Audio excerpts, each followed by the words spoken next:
semaksimal mungkin. Terima kasih. Saya akhiri wongbohul muafiq ila komiter. Assalamualaikum warahmatullahi wabarakatuh. Berikutnya dari Demokrat, silakan Bu Anita. Baik, terima kasih pimpinan dan Pak Menteri dan jajaran yang saya hormati. Pertama-tama kita semua mengetahui bahwa ada kekurangan anggaran ya 15 triliun. Tetapi kalau menurut saya mari kita koreksi diri. Kenapa ini terjadi? Jujur sama diri kita sendiri.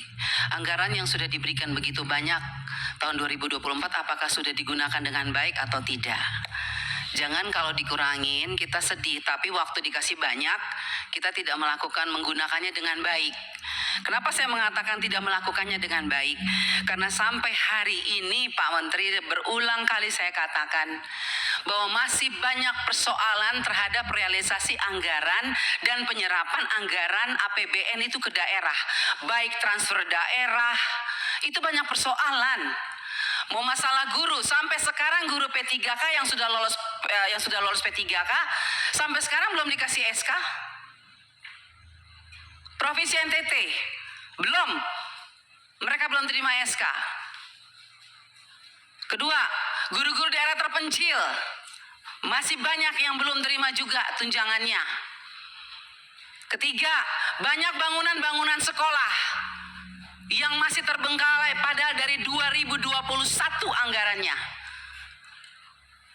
Saya salah kasih contoh, di Kabupaten Kupang ada 17 sekolah bangunan yang dari 2001 sampai sekarang tidak terselesaikan. Mau lagi, kita lihat lagi. Dana-dana PIP. Nah, makanya kemarin saya mengatakan bahwa kalau KPK memberikan rekomendasi kepada Kemendikbud, harusnya Kemendikbud sadar. Karena apa, kami di Dewan kami sudah bilang setiap rapat, banyak persoalan, lakukan pengawasan, laporkan kepada kami. Tapi kami tidak pernah didengar. Ya kan? Akhirnya sekarang KPK memberikan rekomendasi, baru seakan-akan Kemendikbud kayak kebakaran jenggot. Bahkan kami anggota pemangku kepentingan mau diatur sama Kemendikbud untuk melakukan verifikasi oleh dinas. Loh, Anda sebagai kementerian mau nggak dilakukan verifikasi sama dinas?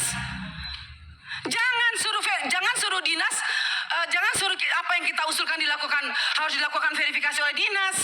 Kita ini lembaga tinggi negara, wakil rakyat. Kita yang menentukan anggaran di Indonesia ini. Bagaimana kepala dinas bisa memverifikasi data yang kita berikan? Anda sebagai kepala kementerian mau nggak diverifikasi sama dinas? Bapak Ibu ini kan orang-orang pintar setahunya saya di Kemendikbud. Orang-orang berpendidikan. Kok bisa salah mengambil kebijakan? Bu Sekjen, Anda mengeluarkan Persekjen yang di mana poin nomor 3 dikatakan bahwa data yang direkomendasikan sebagaimana dimaksud pada huruf B diverifikasi oleh Dinas Pendidikan. Loh, kita ini pemangku kepentingan usulkan itu dari Dapodik sekolah. Dapodik itu harusnya kan, makanya tadi Pak Andre bilang, operator sekolah itu diperhatikan. Karena semua itu dari operator sekolah. Kepala sekolah aja kadang-kadang tidak tahu apa yang terjadi yang dilakukan oleh operator sekolah. Dinas pendidikan juga nggak tahu. Nah, kementerian juga. Jadi kalau mau lakukan verifikasi, harusnya kementerian melakukan verifikasi terhadap dinas, dinas lakukan verifikasi terhadap kepala sekolah, hasil verifikasi itu baru diberikan kepada kami. Itu jangan dibolak-balik. Bahkan saya minta Bapak Ibu pimpinan, kita ambilkan rekomendasi kepada KPK, periksa APBN yang ada di Kemendikbud. Karena ini banyak persoalan, PIP, KIP, dana BOS, banyak hancur ini. Tolong Ibu, saya minta Pak Pimpinan, kita berikan rekomendasi kepada KPK, periksa dari 2021, 2022, 2023. Nggak usah tambah anggaran kalau memang banyak korupsi uang negara habis, bukan untuk rakyat. Saya marah Pak Menteri untuk sekian kalinya. Karena memang ini kenyataannya di lapangan. Jangan dong kita dibikin seperti anak kecil. Kok apa yang diusulkan kita mesti diverifikasi oleh Dinas Pendidikan? Anda mau nggak sebagai menteri diverifikasi oleh Dikbud oleh dinas? Jangan aneh-aneh lah. Kalian tuh dipilih oleh presiden, harusnya berikanlah yang terbaik untuk rakyat. Semoga pembicaraan saya ini dilihat oleh presiden yang baru. Semoga presiden yang baru memperhatikan kinerja kementerian sekarang. ini, memperhatikan eselon-eselon 1 yang sudah ada ini. Tidak memberikan solusi kepada negara, hanya membuat persoalan di daerah. Yang tertinggal tetap tertinggal, yang guru menangis tetap menangis. Bicara plafon digital, mana keadilan untuk daerah 3T? Enak daerah-daerah yang sudah ada internetnya diberikan terus, tapi kita yang daerah 3T yang tidak ada internetnya dibiarkan begitu saja. Mana keadilan sosial bagi seluruh rakyat Indonesia, Pak Menteri? Saya sangat kecewa. Kita sudah mau habis masa jabatan. Anda mungkin sebentar lagi habis, atau Anda lanjut, saya tidak tahu. Tapi saya puji Tuhan, Tuhan dan rakyat masih memilih saya kembali. Dan sampai ini, apapun yang terjadi, kita yang terpilih kembali, kita akan tetap memperjuangkan keadilan dan kebenaran untuk kemajuan anak negeri kita. Bukan untuk kita anggota dewan, bukan. Jadi jangan aneh-aneh punya pikiran negatif terhadap wakil rakyat. Semua data-data yang kita pilih itu adanya di Dapodik sekolah. Perhatikan dong operator sekolah, perhatikan kepala sekolah, perhatikan dinas. Jangan hanya urus yang besar-besar triliunan, tapi begitu sampai di bawah tidak pernah diperhatikan. Omong kosong semua ini. Saya setuju KPK memberikan rekomendasi. Bila perlu kita berikan rekomendasi kepada KPK, periksa Kemendikbud. Biar kita lihat siapa yang bobrok, siapa yang mencintai negeri ini sebetulnya. Wakil rakyatkah atau mereka? Jangan begitu dong. Bikin persejen memalukan, Bu Sekjen. Ya iyalah, Anda jangan senyum.